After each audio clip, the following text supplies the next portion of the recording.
Good evening. The Jackson Public School Board meeting is now called to order.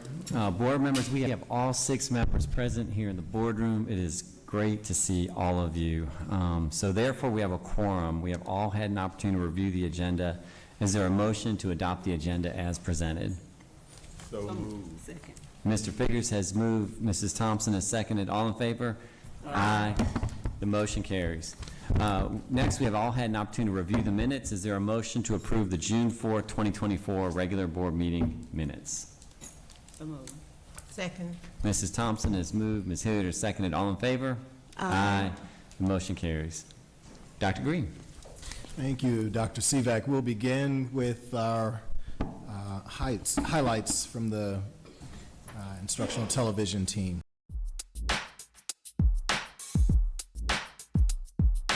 After months of community meetings where proposals for positive changes at JPS were presented, there's so much brilliance right here in Jackson Public Schools. We need to constantly mine knowledge that people have that we might not have. the JPS 5-year strategic plan was officially rolled out to administrators, teachers, and staff at the Jackson Convention Center. New ideas and some new focus areas. A focus on joy, and not just joy for children, joy across the district.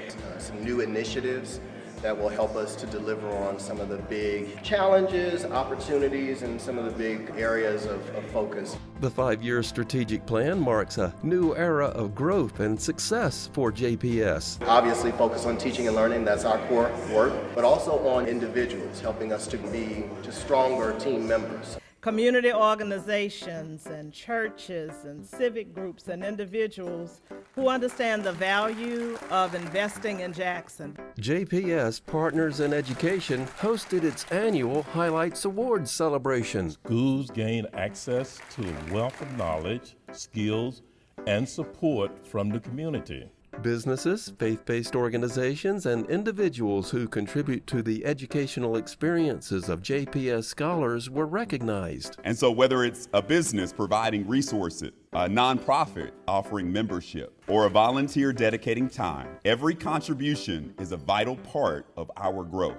JPS Exceptional Education Services teamed up with Special Olympics Mississippi for a unified field day with JPS scholars. Yes, we're very excited to be here, and the children, they're very excited as well. Go Provide! Utilize some of the fitness curriculum that we have been learning about. Several hundred JPS scholars enjoyed a variety of activities on Hardy Hughes Field. To make sure that individuals, students, and adults with disabilities are included.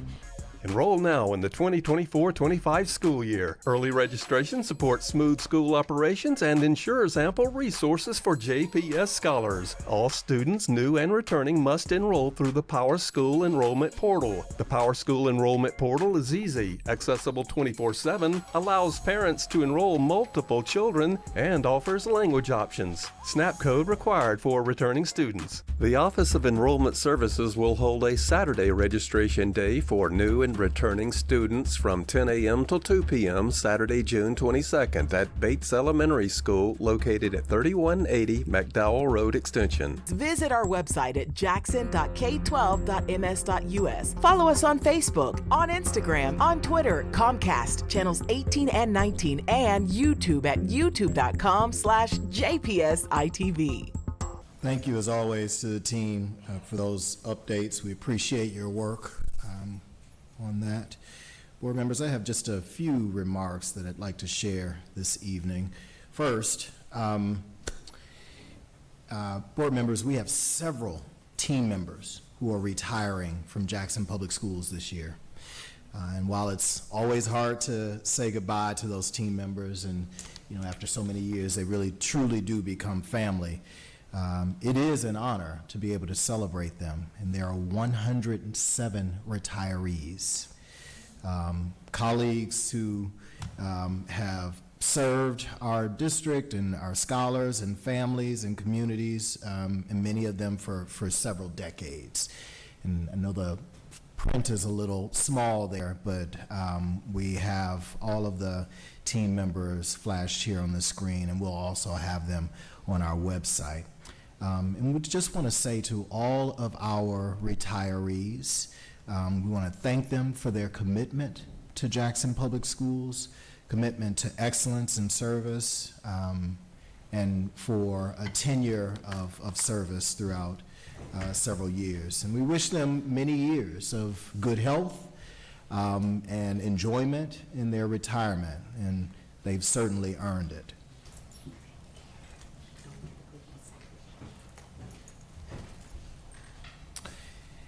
Now, board members, hundreds of, as you saw in some of the highlights there, hundreds of our JPS team members gathered at the convention complex on June the 3rd through the 5th for the 2024 National Education Leaders Workshop, the NELW, which was themed Educate, Elevate, Innovate, Fostering Growth and Grit for Student Success. And they came together to focus on collaboration and with a particular emphasis on enhancing scholar achievement, but also teacher retention and team member retention, and fostering a supportive and inclusive environment for all. Many of the sessions at this conference were led by JPS team members.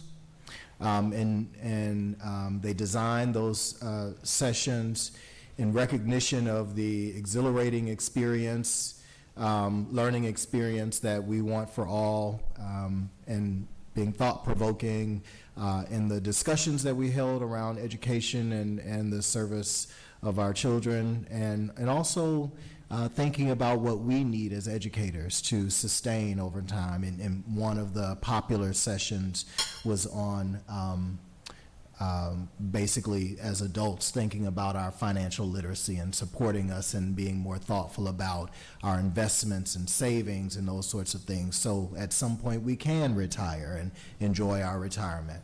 But just a really strong set of sessions for all of us. The conference was a first-class learning event, and our team did an amazing job in helping to plan and facilitate. And I want to especially thank Dr. Kimberly, I don't see her, I thought I saw her earlier, Dr. Kimberly Smith. Is she not in the room? No, that's not me. Let's give her a round of applause. Who really led the charge in co-planning with our partners with Insight Education Group as they decided to and agreed to host the conference here. So it was time very well spent, and I think across the board people saw it as a wonderful learning experience. On the last day of the conference, we unveiled our new strategic plan, as you saw there in the video, which is titled The Power of People and Possibilities. The Power of People and Possibilities. And this plan will help to guide the district's decision-making and our focus, to focus our efforts on throughout Jackson Public Schools through the year 2029. And while our commitment to providing each of our scholars with excellent educational experiences remains steadfast, as it was and highlighted in the last strategic plan, we expanded our focus in this plan to include holistic development, not just academic development, and wellness for all, and more intentionally preparing our scholars for post-secondary success. So there's a lot of focus there on career pathways and just kind of what's next for our scholars, and even developing the partnerships that we need to. The Power of People and Possibilities emphasizes the role of the JPS community in helping us to realize our goals. We know this to be true and wanted to memorialize in this plan and really lift up and emphasize that we can't do this alone. As we think about some of the challenges that our young people are experiencing outside of our schools, or as they graduate and move on from us, or even, some of our scholars have struggled with attendance and that sort of thing, and families, of course, with attendance. We know that we can't do that work all on our own, and so we've tried to lift up in this plan more of an emphasis around community engagement and support of our scholars and families. After the NELW conference that I mentioned a few minutes ago, we held our annual extended leadership team retreat. And it was at the retreat that we really dug into the strategic plan and started to build out our 60-day implementation goals, how we will be talking about the strategic plan, helping us to start in using some implementation plan templates to get a bit more specific about the commitments, the 5 big commitments that we've made in the plan. I'm excited about this new strategic plan and how it will impact our scholars, our team members, and the city of Jackson. I truly believe that Jackson Public Schools is uniquely positioned to help to bring about a resurgence, a renaissance in our city. I truly believe that. And I believe that this plan, the plan that we've just launched, will help to guide our work and help us to reach that goal of a resurgence here in the city. Now, before I complete my remarks this evening, I do want to thank you, board members. It's become almost our practice to have a special board meeting at the end of the month in June, which will allow us to close out the year and to get some of the contracts that we need in place for the start of the new year and do more of the hiring, but also to pass our budget. And so I thank you for your flexibility, and we're looking forward to bringing the proposed budget before you for your consideration and approval. And I do want to just lift up for anyone who might be listening, that we intend in that budget to include an increase in the supplement for our teachers and an increase across the board for all of our classified team members. And so we expect to bring that in the budget. We'll be able to talk about it. We're pretty proud of the efforts to utilize some of our resources in this way to invest in our people. And so you'll hear more about that during the special board meeting on the 24th. So with that, I'll conclude my remarks, and thank you for this opportunity to present that. Thank you, Dr. Green. Again, I'll just echo the flexibility around the end of the year board meeting. It's something that it's a matter of doing business as we end the fiscal year. Really excited. I know for board members who were able to attend the budget hearing, one of the exciting takeaways was, we did all the hard work around optimizing our footprint, and the savings that are coming from that work in conjunction with the new funding formula have really positioned us to build a budget that looks forward. It's the first time I've felt like we've not had to just go into the process of where do we have to retrench, where we have to cut. Right. And so, it's pretty exciting to hear, Dr. Green say, we're going to be able to make some of our teachers some of the highest paid teachers in the metro area. All right, I won't steal your thunder, but also your point about classified workers as well, and making sure that our team members who often, don't have the same level of resourcing, we're also going to be able to take care of them too. So, again, I wanted to draw the connection to the hard work that was done around the right sizing of the district. If we don't do that, we're not able to do this. And so, again, just looking forward to that conversation, Dr. Green. Yes, sir. All right, board members.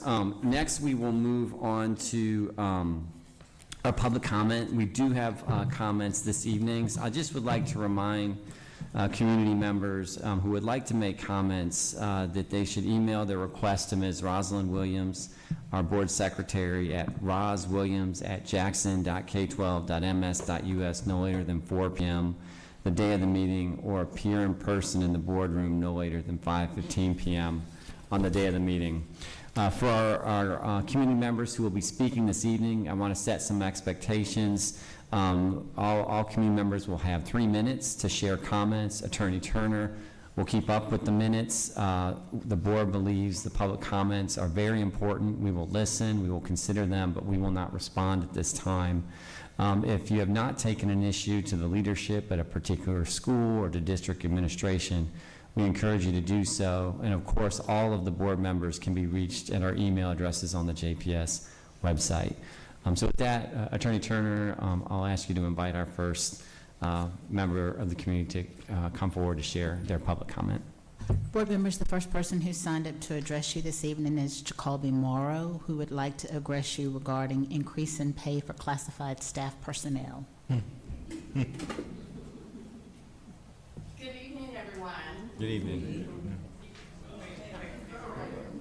Oh, right here. Awesome. To the school board members, Dr. Green, Superintendent, Mrs. Thomas, Assistant Superintendent of High Schools. My name is Amanda Marshall Luckett. I'm a classified office staff member in the district. I work at Lanier Junior Senior High School.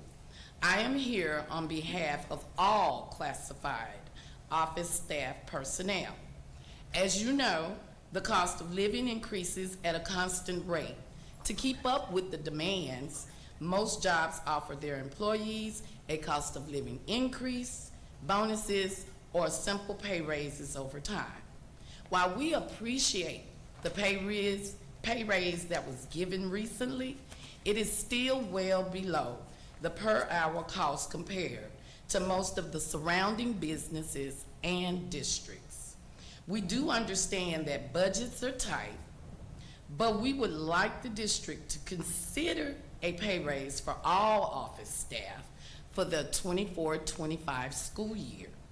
Based on current salaries, most of us struggle to make ends meet and are not able to afford simple things without having another, and in most cases, 2 other jobs. Please know we love what we do, but we need more money per hour to keep up with the day-to-day expenses. Thank you so much for your time and consideration. Thank you. And board members, that was Amanda Marshall Luckett. I think we might have referenced Jacoby Morrow. Well, Okay. so is Jacoby Morrow here? Yes. Oh, okay. Would you like to make a comment as well?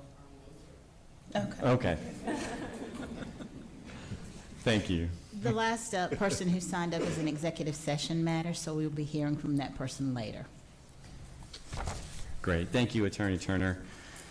All right, board members, we're going to go on to our information-only items. At this time, I would like to invite Mr. Bowen, Warren Bowen with Triage Facility Consultants up to the microphone. And I believe, is it Mr. Devin Boone as well? Okay. With Triage Consultants. Usually, Mr. Boone does the talking. And so finally got his name with an assist from Ms. Williams. Welcome, and we look forward to the update. All right, thank you. Good evening. How's everyone doing? Doing all right. Great. It's great to be here. So tonight we are delighted to share the update for the Extra 3 projects from April 16th until May 15th. So please keep in mind these are a month behind. We'll provide some updates regarding how things are going as of now, okay? So we're going to touch on the project, the updates, the scheduling, as well as the budget updates. And we are going to begin with Pecan Park. We are very excited about this project because our crews were on site today and we know there's 16 trucks. So that is a great thing that the contractors are working very hard to make sure the school is ready on time. The interior is scheduled to be prepared for July 15th. We're also very excited about the fact that JPS and contractors are collaborating to make sure there's a smooth handoff so that scholars and the teachers can get in there, get the building ready, clean. The steel framing you see here, exterior progress is going well. Windows are being installed. A lot of work is going on. The air handler you see being installed there, and we're happy to announce that the chiller is up and running. Round of applause. Okay, great. All right, so moving on. Our next project is going to be Bailey. We're also excited about the progress here. We see pictured a mock-up of the room that the contractors want to show us what the interior will look like for these classrooms. So although the building is a bit aged, the classrooms will have a nice new look. They can feel a sense of pride knowing that they are in a top-notch school. We see here the drop ceiling is being installed. There's tons of work. There's plumbing going on, electrical work going on, and the crews are there working very hard to make sure that this school is ready for the initial date of substantial completion. Our next project, Jim Hill. Very excited about the progress going on here. You will notice that there is a change order on the agenda tonight, and our crews are actually proud to announce that we went today to check on the roof that has been installed there to dry, partial install, to dry the building up, which is great, yes. You see here the pipes been enclosed. The chiller is going to be operational within the next week or two, according to the contractor. So we are excited and really feeling positive this school is going to be ready for those scholars to return in July. Moving forward, renovations going on there at Murrah and our PE classrooms. You see here some classroom demolition going on there, demolition. The project is at 13.6%, and it is on board to be complete by the September 6th timeline as well. A similar project there at Provine. These are like twin schools, ironically. We see here some of the progress going on with the skylight replacement, and that project at the time was at 5% completion. All right, our next project is going to be at the CDC. A lot of work's going on at CDC with the sheetrock being pictured here, some metal framing, CMU work is taking place at this time. You might know that the initial date is July 10th. We are a little bit behind the contractors on that, but we are working diligently to make sure the contractors, our crews, the district, to make sure this project gets on track as soon as possible, make sure these new programs are ready for the scholars that they truly deserve.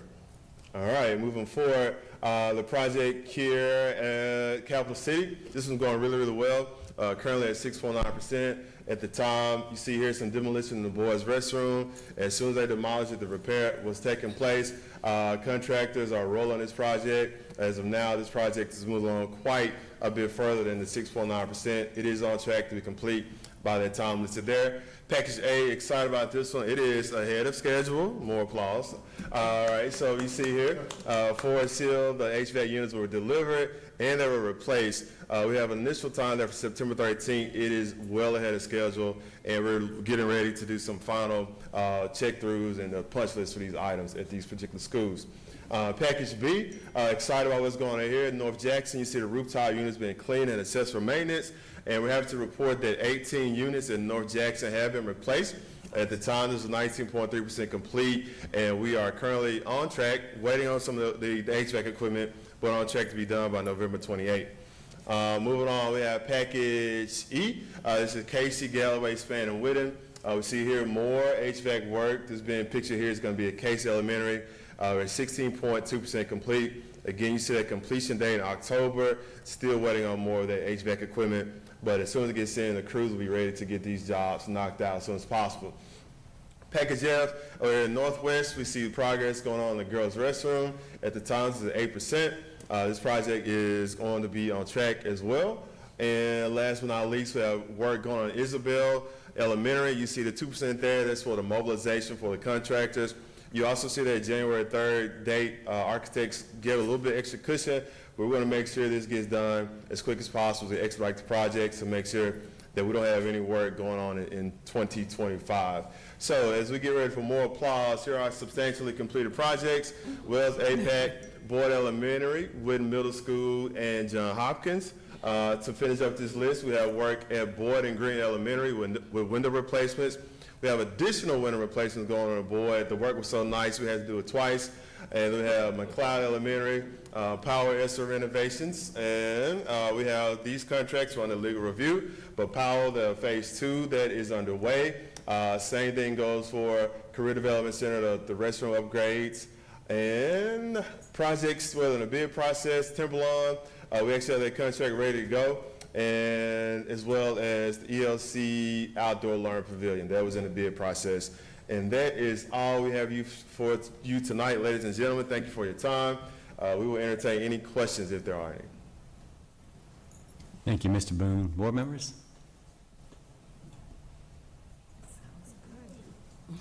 I'll ask the question I ask every meeting. So we're on track to get the money out on time? That is correct. Okay. We will spend the money. That's what we want to hear. Why don't I have one of you to respond to that more?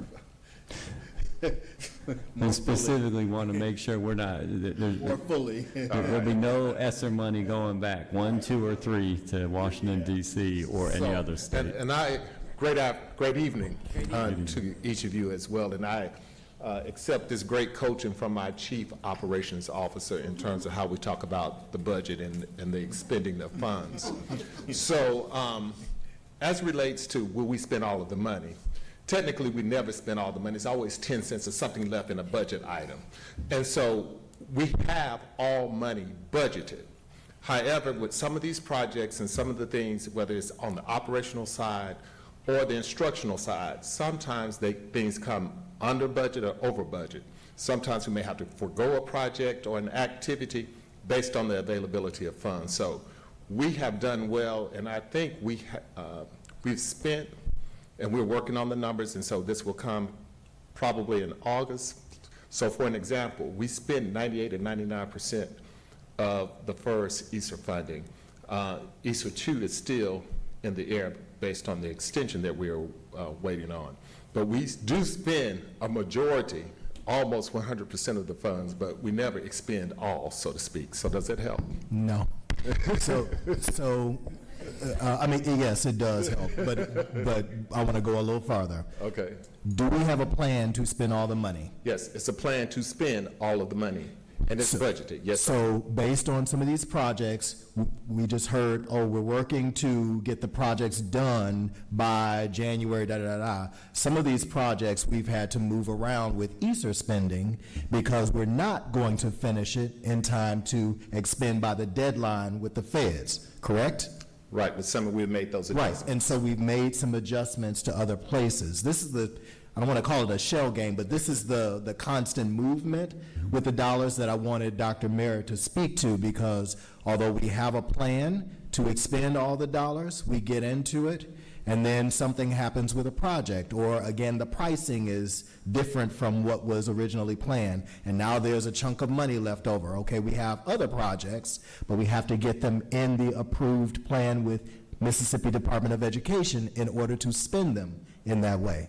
And so we've got redundancies built in, but the team is constantly having to shift around based on if we'll get the chillers or if we'll get the thises or the that's for these projects, let alone whether the windows or whatever other, or books, or typically not books, but other things that we're buying, whether they come in on time in order for us to pay for them and get reimbursed by the expended date. Was all that correct? Yes. Okay. I wanted to just share a little more of that because we're constantly, we're spending more than the money that we got from the federal government because we have to and we need to support our operations. But the reimbursement through these federal dollars, that's not as clean a process as these folks have coached me. That's not as clean a process, and so we're constantly updating that plan in order to get all of the money back that we can, but in the windows of time that we have available. That's not exactly a yes or no answer, but the question demands a bit more of that context. I wanted to share that. No, that's really helpful, and I'll be continuing to ask this question for every report you give until all those pie charts are 100%. And so, and part of it is just from a governance perspective. The ESSER dollars were a once in a generation opportunity to make investments in our facilities, and it's incumbent on us to, frankly hold Yes. all of us accountable for making sure we don't send any money back to DC. You know, we all know what the needs are. And I'm confident that that's going to happen, that we're doing it. And I'm still going to ask the question every month, because that's our job. Yes, sir. Yes, sir. Yeah. I think for our part, I've been pressing the team to give the yes or no response when the response is more than yes or no. Do we have a plan to expend? Yes. Have we engaged with MDE to approve our plan? Yes. Have we started down the road of getting these projects yes. Are we running into labor and what do you call it, the supply chain issues? Yes, tons of them. Does that impact the original plan? Yes. And so all of this snowballing effect is what I want to try to keep in front of you all as we make shifts to spend down all of that money in thoughtful ways. Right. What is the absolute deadline for spending? So September the 30th, we have to obligate all funds, and we think we will get an extension that's in the works for this current ESSER funding ARP that we're working on now. But typically it's September the 30th. That was the initial deadline where we must have all funds obligated and typically expended by December. But we feel very strongly that we will get an extension on that. Okay, thank you. Would it be possible, maybe in the next report, if we also got a kind of just a general, how much of each ESSER tranche have we expended, obligated and expended? Yeah. Okay. Yes, so sir. I want to qualify that we're waiting on the approval for ESSER to the extension, and so once that approval comes through, we can provide a better concrete report on where we stand, if that makes sense. It does. When do you think that will? We've been waiting a long time for it, and it's at the state level. We submitted the request in December as we were asked to do, and we're waiting. United States Department of Education, has given the okay for states to do this, but from my understanding, we're still waiting on them to approve the State Department's plan. We're waiting on the state of Mississippi to approve the... We're waiting on the United States Department of Education to approve Mississippi Departments of Education's plan for the extension. They've given the general go-ahead to states, but then they have to come back and approve the specific state plan. That they haven't done as yet. Okay, apparently. and so what we submitted in December is part of the state plan that's been submitted to. Yes, and sir. So we're in the same situation as every other school district, more or less, in the state? Yes. Okay. Yes, sir. Okay. So once we get that, we'll be happy to provide that because it would be more an accurate accounting of where the money, the funds have been spent. Okay. Yes, sir. Thank you. All right. Thank you, Ms. Moon. Thank you, Mr. Moon. Dr. Merritt. Mr. Burke. All right. Next, we have a review of our school attendance and discipline data for identified schools. Dr. Delane Lesh, our Director of Federal Programs and Office of School Support, will provide this information. Dr. Lesh. Good evening, Dr. Sivak. Good evening, Dr. Green. Good evening, board members. And good evening to all our JPS family and friends. The Jackson Public Schools Office of School Support presents for information purposes only the final school improvement update for school year 23-24 for all those schools that are identified as comprehensive support and improvement schools, targeted support and improvement. Captured in this report, you will find the following updates: student enrollment and attendance data and disciplinary infraction data for the month of May. In planning for FY25, schools will be analyzing this data to identify any challenges that needs to be addressed in order to make school year 25 more successful. And schools will be planning on how to utilize district and other supports to assist them in planning for FY25. The only new information in this update are those, the school enrollment, attendance, and discipline referrals. Do you have any questions? Great, thank you, Dr. Lesh. Board members, any questions, comments? Thank you for the updates, Thanks. Dr. Lesh. Next, we will move on to items C and D. Mrs. Faulkner, Thea Faulkner, our Director of Partners in Education, Community Parent and Family Engagement, will go over a review of the project agreement between the Junior League of Jackson and Jackson Public Schools for our teacher mini grants. Mrs. Faulkner. Great evening, Dr. Sevac, board members, Dr. Green, and our guests tonight and family. The administration presents for review and information only a renewal of the project agreement with Junior League of Jackson. Through this agreement, Junior League will provide the district with volunteers and funding for mini grant opportunities for teachers. The administration will present this agreement for approval at a subsequent board meeting. Total available funding has averaged $100,000 per year. This funding is matched by an Education Foundation Trust grant funds managed by the Community Foundation of Mississippi. Junior League's 24-25 contract indicates that their funding will not exceed $52,920. So the remaining funds will be from the Community Foundation's Educational Foundation grant. So again, it averages about $100,000 a year. Individual teachers may request up to $3,000. Teams and grade levels may request up to $5,000, and school-wide proposals may be requested for up to $10,000. Any questions?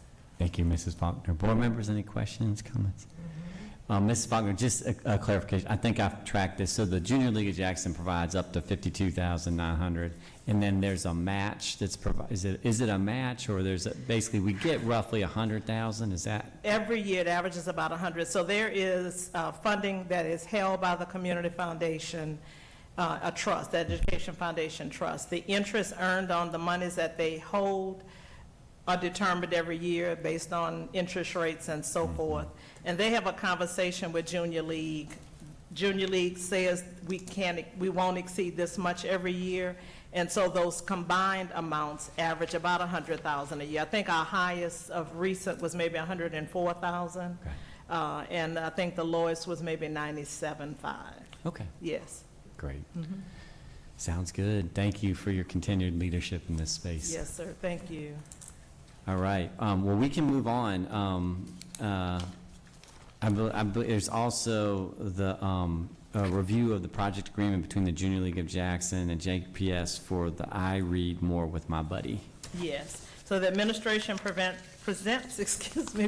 for review and information only a renewal of the project agreement with Junior League of Jackson.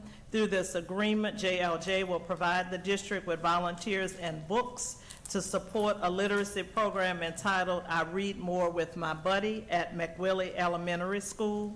Again, we will present this agreement at a subsequent board meeting for final approval. Volunteers will conduct one-on-one reading sessions with second and third grade scholars who are selected by their teachers to help them build fluency and comprehension skills. Volunteers also coordinate a book drive to provide additional reading materials to distribute to participating scholars. Just as an idea about what has happened in the past, 100% of students with Book Buddies from Junior League have met their accelerated reading goals. 100% of scholars with these partners were successful on the third grade summative assessment. And through the project, over 100 third grade level reading books have been purchased for classroom libraries. Great, thank you, Mrs. Faulkner. Any other questions, board members? All right. How many volunteers do you have, and how many are paired?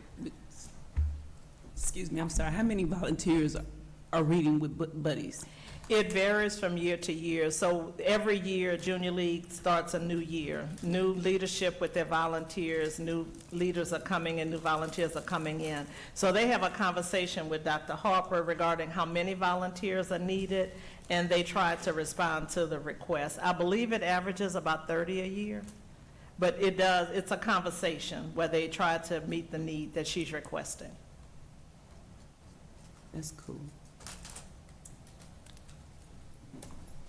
So if there was an organization that wanted to volunteer, they would contact you? Yes, ma'am. Okay, Yes, thank you. ma'am. All right, thank you, Mrs. Faulkner. Thank you. All right, next we'll move on to our review of various policies for amendment and creation. Attorney Harris, our general counsel, will share this information. Attorney Harris. Good evening, Board President Dr. Sivak, board members, Superintendent Dr. Green, JPS Community. The Office of the General Counsel is recommending that the Jackson Public School District's Board of Trustees review the following recommendations related to the amendment and creation of the policies discussed. Several of the policies had minimal changes. They were recommended for changes that were signaled by the replacement of the Mississippi Adequate Education Program with the Mississippi Student Funding Formula.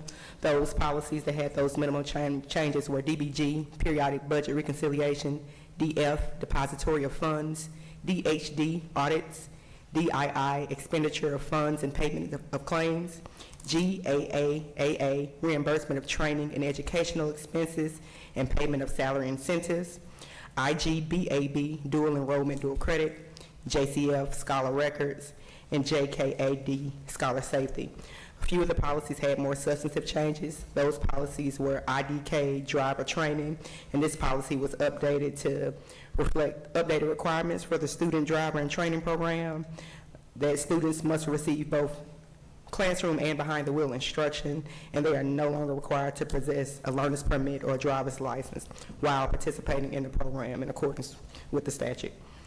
Policy JCB, AAA, Scholar Use of Electronic Devices, we're recommending updating this policy to designate the storage of confiscated phones at the school level instead of campus enforcement. JD, AB, Administering Medicine to Scholars. This policy is recommended to be updated to include the administration of seizure medication, which is in training required of staff in accordance with the new statute. And policy EBBAG, we're recommending creation of this new policy to aid the district in compliance with the new cardiac emergency response plan that is required of all school districts. Are there any questions? Thank you, Attorney Harris. Board members, any questions, comments? Just one clarification. Ms. Harris, the changes on the driver's ed stuff, that was statutorily imposed as well, right? Correct.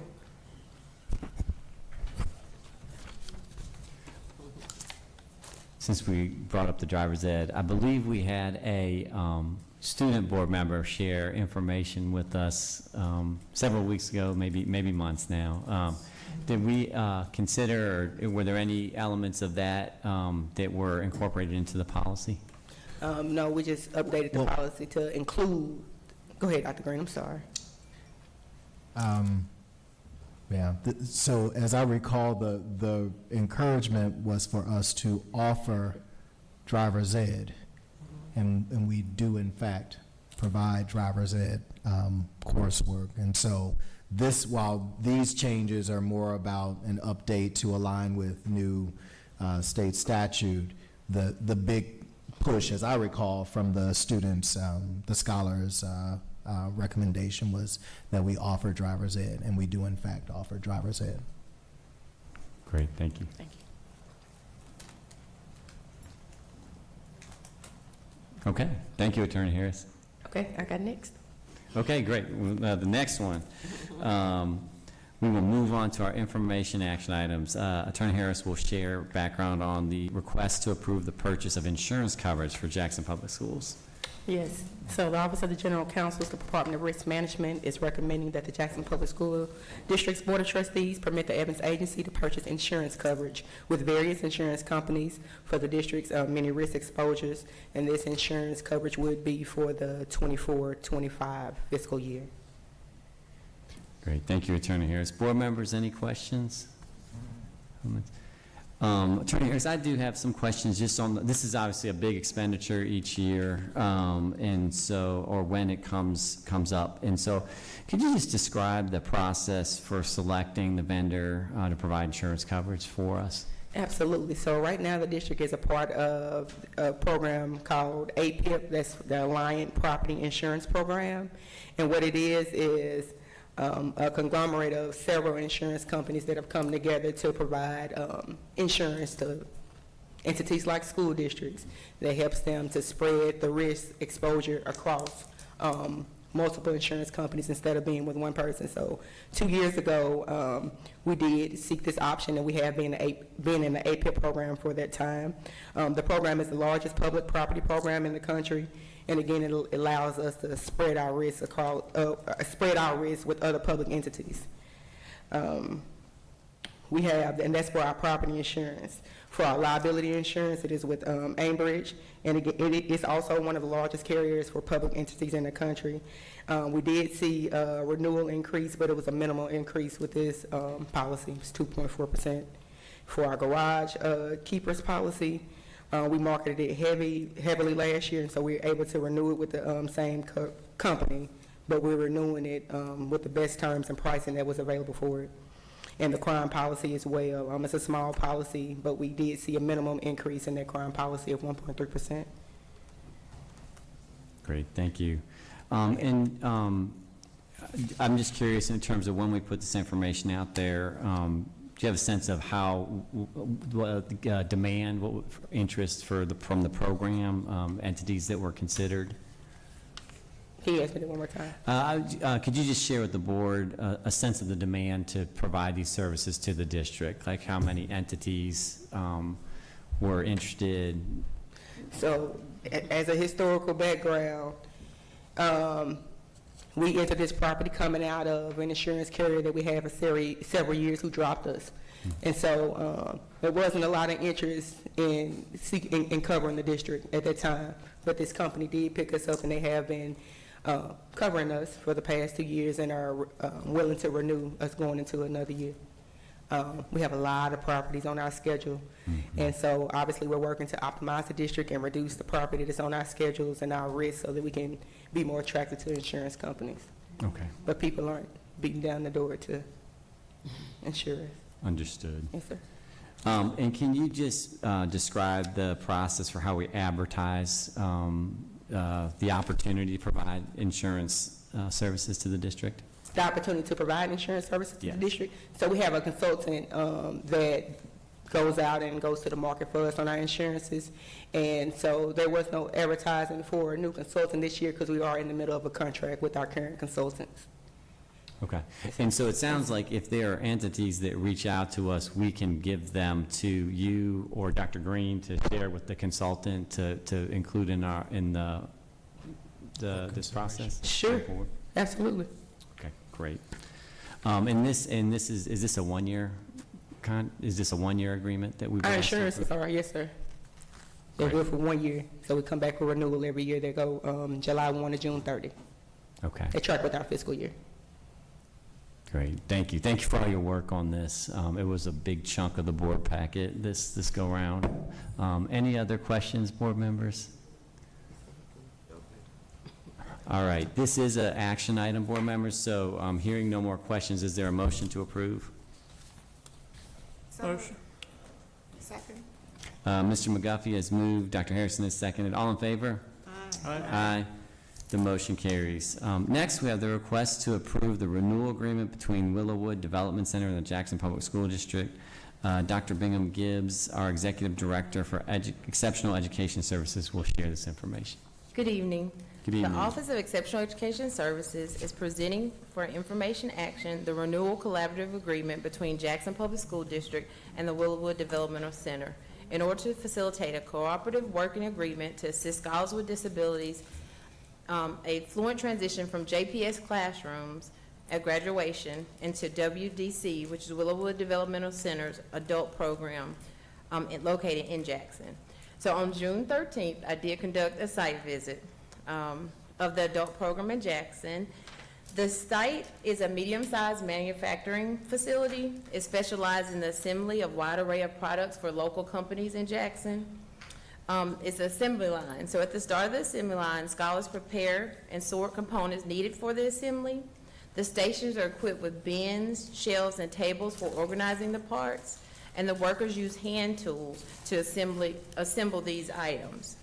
The site adheres to strict safety protocols, including emergency exits, fire extinguishers, and first aid kits. The facility also includes break rooms equipped with seating, kitchens, and recreational areas to ensure scholars have a comfortable place to rest. Thank you, Dr. Bingham Gibbs. I do appreciate the update on the site visit. Any other, was there any benefit to going out, any additional, background that the team brought back? Yes, I met with Dr. Green and I told him thank you for recommending that, because I saw scholars, they were age 24, so it's not our high school scholars, they're adult, and so they spoke to me about how they have assisted living. They spoke where they have now 3 different centers. They have one in Byram, in Pearl, and Jackson, and just really stressed the importance of our scholars with disability applying for the Medicaid waiver so that they can be eligible for the different programs that they have available through the Mississippi Department of Health. Great. Thank you for that update. Again, really appreciate just the additional work to go out and meet with our partners. Thank you. All right, board members. Any other questions for Dr. Bingham Gibbs? If not, is there a motion to approve? Second. Dr. Hairston has moved. Mrs. Thompson has seconded. All in favor? Aye. Motion carries. Next, we have the request to approve our career technical education local application for fiscal year 2025. Dr. Eric Cook, the principal of the Career Development Center, will present this information. Good evening, Good evening. Dr. Sivak, board members, Dr. Green, and our JPS family. The administration is recommending board approval of the CTE local application for fiscal year 2025. This local application will cover the funding for our salaries, capitalized equipment, adult ed programs, and other costs outlined in our state's plan of the Carl Perkins Act 5. The local application also allows our district to continue offering CTE services in accordance with the state plan, and the local application was developed using the estimated funding notice. Once we receive the actual funding notice after July 1st, the budget will be revised. Great. Thank you, Dr. Cook. Board members, any questions, comments? Hearing none, is there a motion to approve? So moved. Second. Mr. Figurs has moved. Mrs. Thompson has seconded. All in favor? Aye. The motion carries. Thank you, Dr. Cook. Next, we have the request to approve the renewal agreement between Mississippi Families for Kids and the Jackson Public School District. Amanda Thomas, our Executive Director of Climate and Wellness, will present this information. Good evening, Dr. Sivak, board members, Dr. Green, and JPS community and families. The administration presents for you for information action an agreement to expand the working relationship between Mississippi Families for Kids and Jackson Public Schools. We've had this particular program at Johnson Elementary, and we're asking that it be expanded to Galloway Elementary, John Hopkins Elementary, as well as Jim Hill High School. These schools were selected due to some of the scholars that on this particular caseload already attending those particular schools as well. You did note, and you have some data from the success at Johnson Elementary, and so again, that is one reason for expanding this project. And Mrs. Thomas, since you opened the door by sharing data associated with success, could you share some of those so the public could benefit from hearing that Certainly. this data as well? So the program was only at Johnson Elementary this school year, and they did have 20 referrals, and of those 20 referrals, 15 of those scholars received services. They also serviced 6 of those scholars within their day treatment facility, which is on site, and they spend 2 hours 3 times a week within those particular classrooms. They also conducted several assessments. Some of those included assessments for autism, and those were not only for the scholars who attend, but also those within the community. So this is truly a community-based service as well. Thank you, Mrs. Thomas. Board members, any questions, comments? Just before we vote again, I do want to really lift up the work that you've done, that Dr. Bingham Gibbs done for our students who receive special services. I think so often we can focus on the numbers, the school improvement, the graduation rates. But this is the time of year when we are asked to approve contracts for services. And so I appreciate the thoughtfulness that has gone into it, the extra time to answer questions, and make sure we never forget these students. So thank you. And thank you all for your support. Board members, is there a motion to approve? So moved. Second. Ms. Hilliard has moved, Mr. McGuffey has seconded. All in favor? Aye. The motion carries. Next, we have the request to approve the grant agreement between the Community Foundation of Texas and the George W. Bush and Laura Bush Foundation and the Jackson Public School District on behalf of Span Elementary. Dr. Kathleen Grigsby, our Assistant Superintendent of the Elementary Division, will share this information. Dr. Grigsby. Good evening, Board President CVAC, board members, Dr. Green, and JPS community. The administration requests the approval of the grant agreement made between Community Foundation of Texas, the George W. Bush Foundation, Laura Bush Foundation for America's Library Fund, and Jackson Public Schools on behalf of Span Elementary. The purpose of this grant is to provide $5,000 to the grantee to be used to purchase books, e-books, and magazines as outlined in the application. And Ms. Torrey has shared they're going to purchase books for the library for kindergarten through 5th grade students. They're going to use scholastics because their books come with reading levels on the spine and AR levels and points, so they're going to be using it for a variety of purposes. Span Elementary students enjoy graphic novels, informational text, and books that have a series. So that's what they'll be using the fund for with this. Great. Thank you, Dr. Grigsby. Board members, any additional questions? Dr. Harrison? I have one. Thank you. Dr. Grigsby, how long has this program been going on at Span?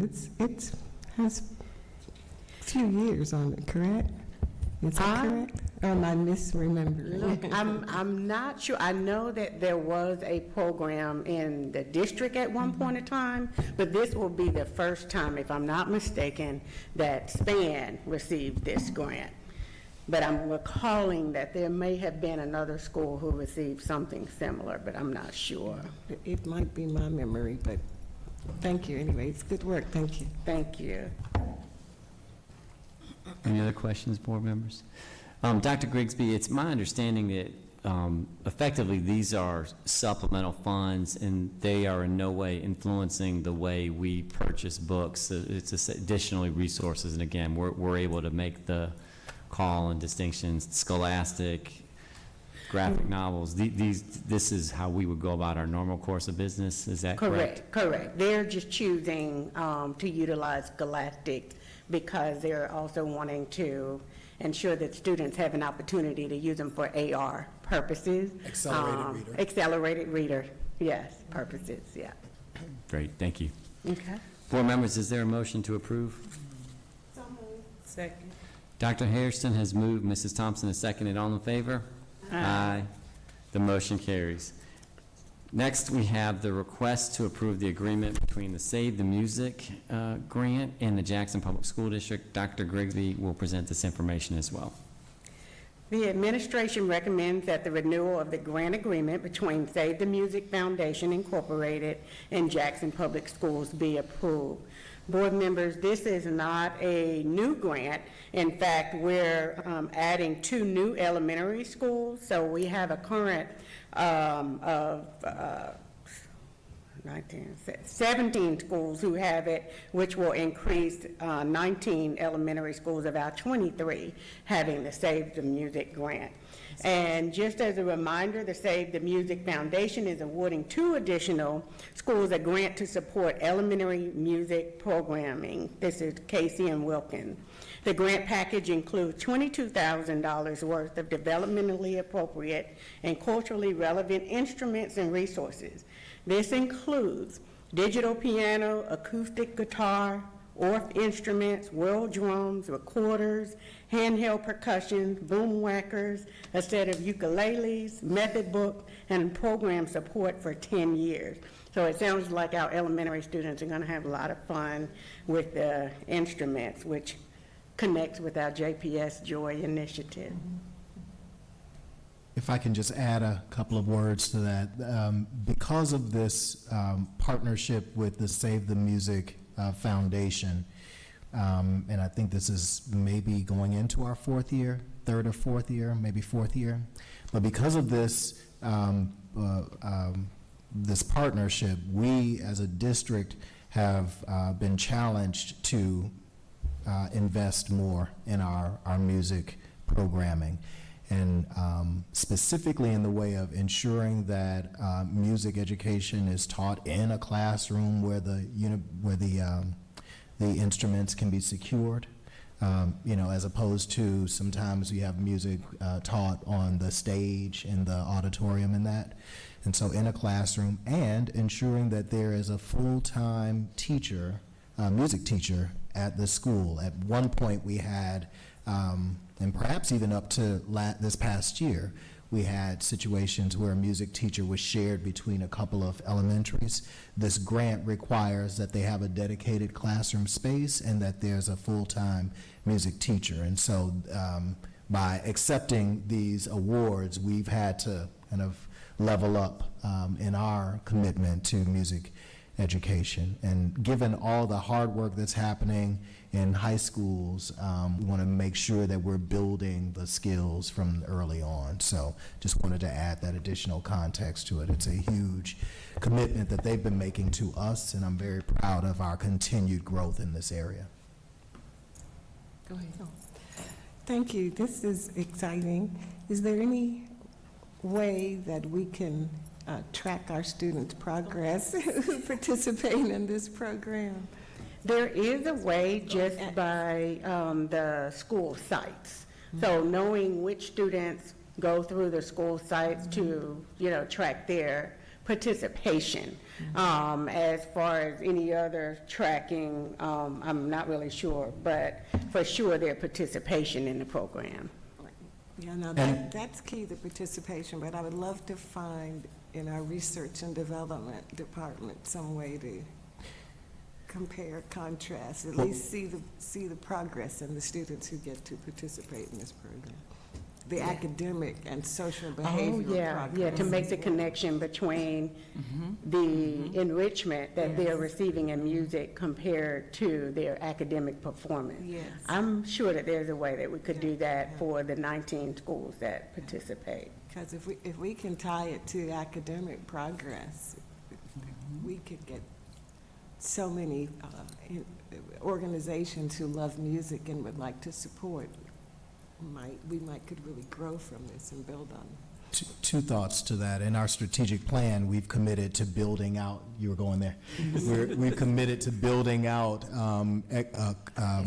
not extra, co-curricular activities and programs in our elementaries and middle schools. So that's one thought. Two, in a minute, we won't be able to track them so well because the goal is to have these programs in all of our elementaries. So there won't be these kids versus these kids. We don't need that anyway. If all of our kids are going to excel and be geniuses in this particular area, so to speak. Yes, just wanted to, because we didn't necessarily say it, I wanted to name that our goal is to have this programming in every elementary school. We've had to phase it up over time. I think it's absolutely beautiful, and I think we should be doing some form of tracking. That was definitely going to be my question, in some shape, form, or fashion. And I met Mr. Johnson, your new assistant at the graduation, I think, Cherie Johnson, and I was telling her about an idea about bringing student voices in to do their own recording of stories, like them telling their stories at the school levels. So we have opportunities to let them tell their stories about, like a testimony time. So they tell what's happening at their level, right? So there's a way we can do this and record history, because y'all, history is happening, and we don't need to miss it. Y'all are seeing this happening in real time right now, and some years from now, that this little piece that's happening, that the music, save the music, yeah, but it's save our kids, and it's save JPS, and it's some beautiful, beautiful musical magic that's happening, and these babies are geniuses are going to be born. So that's all I'm saying. So let's track it some kind of way and put it down and document it and save our history at the same time with books, because they're trying to get rid of our books too. So let's do it all at the same time. Thank you, Mrs. Thompson. Attorney Turner did have some additional background on some provisions in the contract that I might invite her to share. I was just going to mention that one of the heavily negotiated provisions of the contract were that we do have to participate in Save the Music's data collection efforts. So one starting point might be to go with them, because since they require that we provide, you know, in compliance with law and all that kind of stuff is how we had to work on it. But the fact that they included it in the contract tells me that they're doing some data collection on their own. So they may either have some that we can either use as a model or a template for what we might want to do internally, or we could go to them and, you know, either see what we can do together or what they might already have from what we provided in terms of giving you some of the information that you're starting to ask for. Excellent, thank you. Thank you, Attorney Turner. And both Mrs. Thompson and Dr. Harris said, I mean, even a look at the strategic plan is I wouldn't just stop at performance. You know, we've got goals on social, pro-social, emotional, and behavioral patterns, you know, decreasing the rate of chronic absentee. It's like there's a through line, you know, through this whole thing. So, which again speaks to the thoughtfulness of the plan. So, okay. Enough speeches from me. Is there a motion to approve? So moved. Second. Mrs. Thompson has moved, Mr. Figgers has seconded. All in favor? Aye. The motion carries. Thank you, Dr. Grigsby. Next, board members, we have the request to approve the recommendation to rename Whitten Middle School. Is it just Whitten? It's also Whitten and... Just Whitten. Just Whitten this evening? Okay. Dr. Green is going to present this information.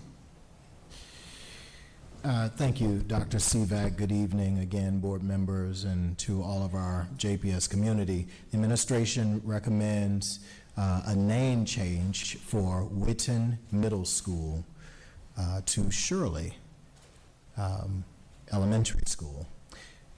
Several years ago, the district launched an effort to rename schools that bore the name of Confederate soldiers, and you may recall this. And as a result, the former Lee Elementary was renamed Shirley Elementary, being that Doctors Aaron and Ollie Shirley were local citizens and staunch supporters of Jackson Public Schools. The administration desires to keep their legacy alive by renaming the current Whitten Middle School, which will serve Shirley Elementary, the former Shirley Elementary, to rename Whitten Middle School as Shirley Elementary. So it's proposed that Whitten Middle School be renamed Shirley Elementary School, and the new school location will be at 210 Daniel Lake Boulevard, Jackson, Mississippi 39212. I'll take any questions that you may have. Thank you, Dr. Green. Board members, questions, comments?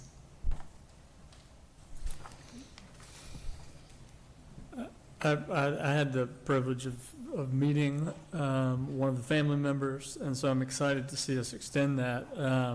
And I'm glad to hear that we've, you know, sort of reached out to community members before making that switch. And I understand it's a truly unique situation in which we've got Shirley Elementary folding into and joining up with the Sykes Elementary School, and so it's important for us to keep pushing on preserving legacies all throughout the district, and it's going to be hard thought work, I think, as we move forward with all of these, with the optimization plan and sort of the spill out from that. Right. as we continue forward. So thanks. And to that point, but we are pausing on the recommendation for Brinkley Middle School to go back around to community and make sure that that is truly the desire of the community. We heard some very loud voices in support of that. We just want to make sure, and with the new leadership there, just want to make sure that that's the will of the people, and assuming that it is so, we'll bring that recommendation back as well. So for right now, we feel secure in that this was already one of the big changes and legacies that we've identified to uphold. Thank you, Dr. Green. Any other comments, questions? So, I know the PTA put the Witten sign up because I was the PTA president. Will the sign be replaced? Will the Witten sign be replaced as Shirley? Yeah, it's a lighted sign out front. Oh, yes. Okay. Yes. All right. Okay. It took a long time for PTA to put that up. Understood. All right. Yeah, PTA raised the money and put that sign out there. Understood. All right, is there a motion to approve? The move. Second. Okay, Mrs. Thompson has moved, Ms. Hilliard has seconded. All in favor? Aye. The motion carries. Thank you, Dr. Green. Next, we have the request to approve the award bid 2023 for the District Web Content Management System, our website, and our mobile app to Final Site. Sherwin Williams, Mr. Sherwin Williams, our Executive Director of Public Engagement, will present this information. I'm not used to seeing you up there, Mr. Johnson, so. Sherwin Williams, oh man, I'm sorry. That's why folk were laughing. All right, I apologize. I truly apologize. Heard it and didn't hear it. I say Sherwin Johnson. Yes, sir. Yes, sir. Mr. Thank Johnson. Good evening, Board President, Superintendent, members of the Board, Legal Counsel, and JPS community. The administration recommends the Board of Trustees award bid 2023-20 for a district-wide web content management system, which is also our website, and a mobile app to Final Site. In today's digital age, having an effective website and mobile app communication platforms are paramount for school districts to engage with their diverse stakeholders efficiently and transparently. These platforms serve as vital tools for fostering strong communication, enhancing accessibility, and facilitating collaboration between the school community and district administration. Overall, investing in an effective website and mobile app communication platform is not only essential for meeting the evolving needs of our school community, but also for fostering a culture of transparency, engagement, and collaboration. Thank you, Mr. Johnson. Yes, sir. Board members, any questions, comments? Only comment is this is hugely important, so I appreciate kind of the work and that goes into selecting vendors and all of that. Y'all hear me beat the drum all the time that this is marketing. This is probably one of, if not the biggest marketing tool we have. So go with God and hope it works. Absolutely. Thank you. All right, is there a motion to approve? Motion. Second. Mr. McGuffey has moved, Mrs. Thompson has seconded. All in favor? Aye. The motion carries. Thank you, Mr. Johnson. Next, we have the request to approve the monthly financial report for the month ended May 31st, 2024. Mrs. Margaret Purnell, our Executive Director of Business Services, will provide this information. Mrs. Purnell. Thank you. Good evening. President Dr. Sivak, board members, Superintendent Dr. Green, colleagues, and JPS family. On behalf of the Office of Finance and Operations, Business Services Department, the administration recommends that the board approve the monthly financial report for the month ending May 31st, 2024. The preliminary monthly financial report contains the statement of fund balance, the budget status report, the bank reconciliation report, and the cash flow analysis. Some highlights are as follows. From the statement of fund balance, under the general funds, for FY24, the fund balance as of May 31st, 2024, was roughly $15.2 million, which is $5.6 million lower than May's 2023's position. Our expenditures currently exceed revenues approximately by $7.7 million. The 16th section revenue has exceeded its budget. It has become 103. We're at 103% collection at this point, with the budget being $930,000 initially. Under the special revenue funds, child nutrition continuously to have a significant balance in their cafeteria operations at this point of $13.3 million. There are several special revenue funds that show a negative balance, of course, due to the timing of our drawdowns from through the Mississippi Department of Education, roughly about $16.5 million at this point. We do drawdowns on the 12th of the month. We have requested at this time about $5.8 million of that. The negative balance, of course, are covered by district funds until our reimbursements are received. On the budget status, for the district fund for 1120, our anticipated revenue, of course, is $200.7. We've collected about 84.7% of the budget at this point. On the expenditures, we have expended 88.5% of the budget on the district side, and we are collected. This makes the 7.7% negative that we have on the expenditures that are over the revenue at this point. On all other funds, we have collected 63.9% of the $285.3 million budget. We've expended 53.9% of the 271.7% of the budget. Overall, we have $486 million in total revenue, and we've collected 72.5% of that revenue at this current time of May 31st. And of the expenditures, we have expended 65.5% of the overall expenditures for $472.4 million that we have in expenditures, which is roughly $3.4 million in a deficit in that category. On the bank reconciliation report, all the district bank accounts are with board approved depositories. The bank statements are reconciled appropriately and promptly. On the cash flow report, as of May 31st, 2024, the ending cash balance is about $6 million as of May, compared to May of 2023, which is 6.6, which is about a $577,000 difference, which is about a 9% decrease from the prior year. And other management key performance indicator report. From there, a few headlines there. Our overall revenue collected for year to date is $1.8 million less than what it was last year, which is about a 1% decrease.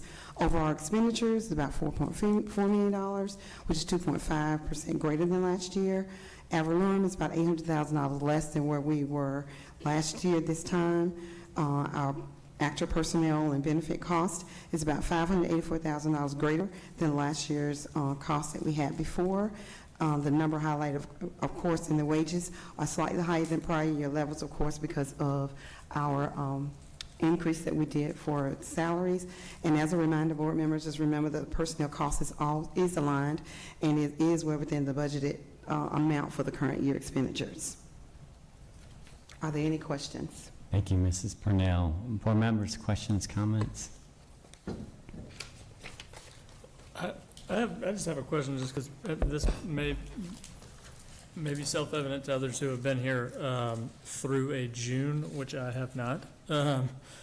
So when I look at the budget status reports, this is I'm looking at an as of May 31st, 2024, and as I understand it, our budgets are set through the end of June, correct? Correct.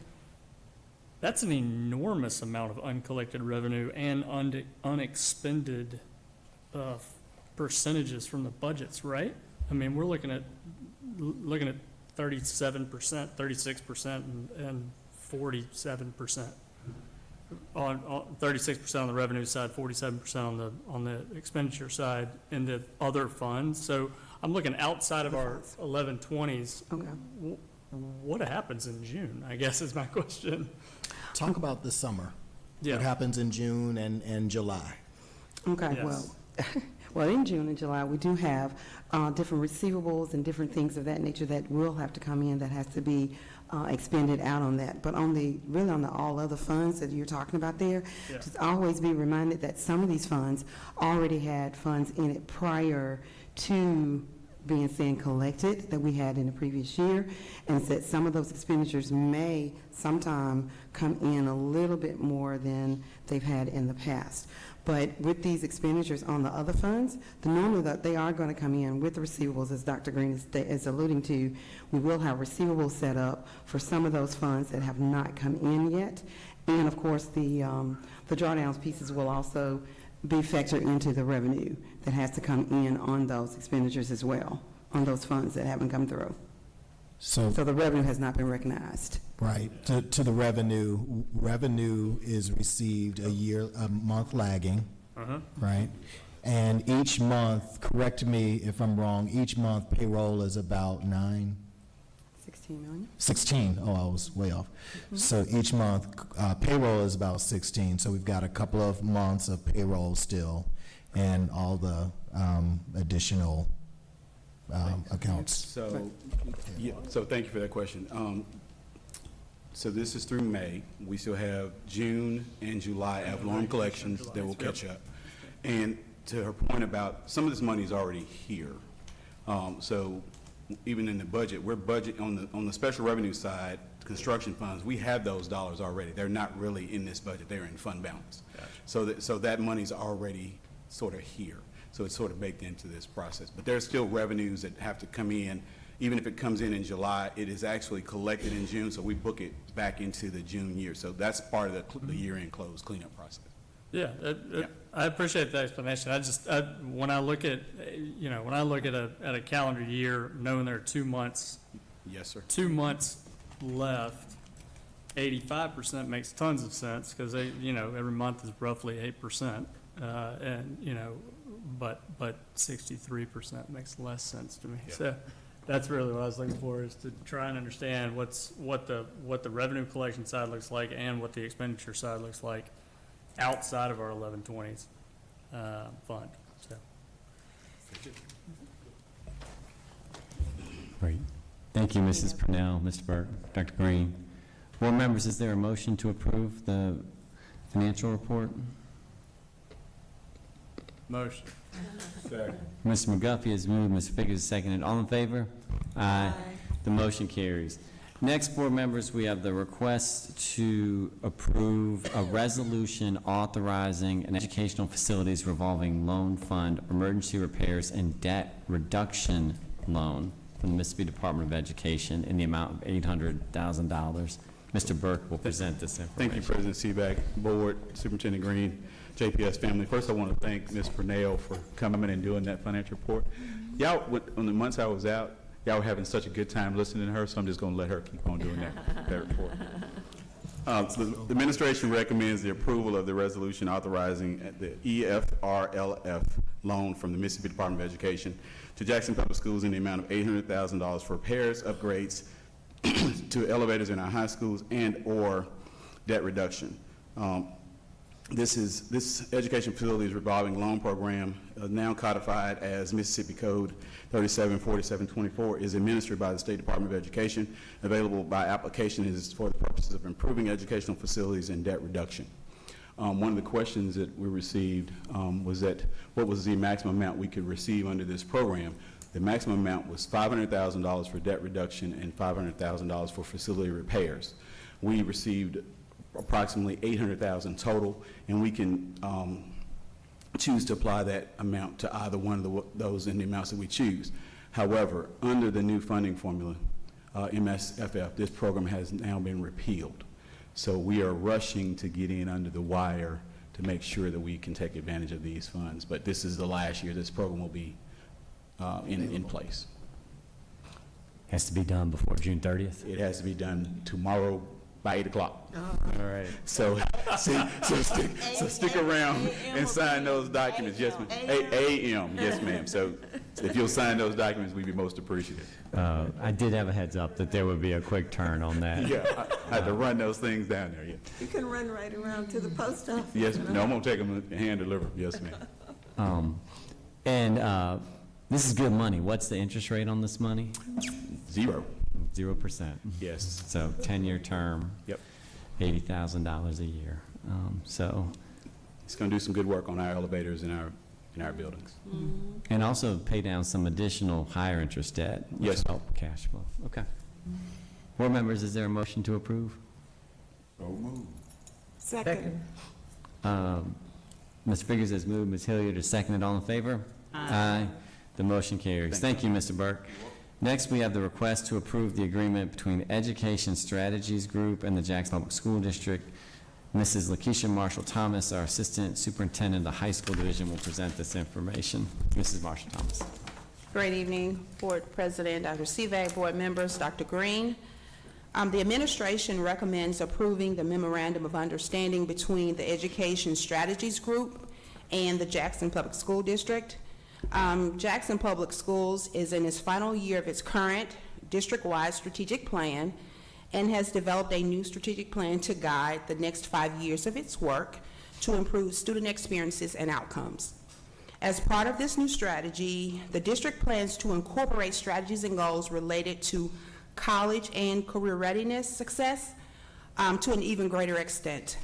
Education Strategy Group, ESG, proposes to support this work through an engagement in which it will help JPS identify the student outcome measures that matter most for students' college and career success, analyze and understand its own historical data relative to these measures, and set rigorous quantitative evidence-based goals for each such measure to support the JPS new strategic plan, the power of people and possibilities.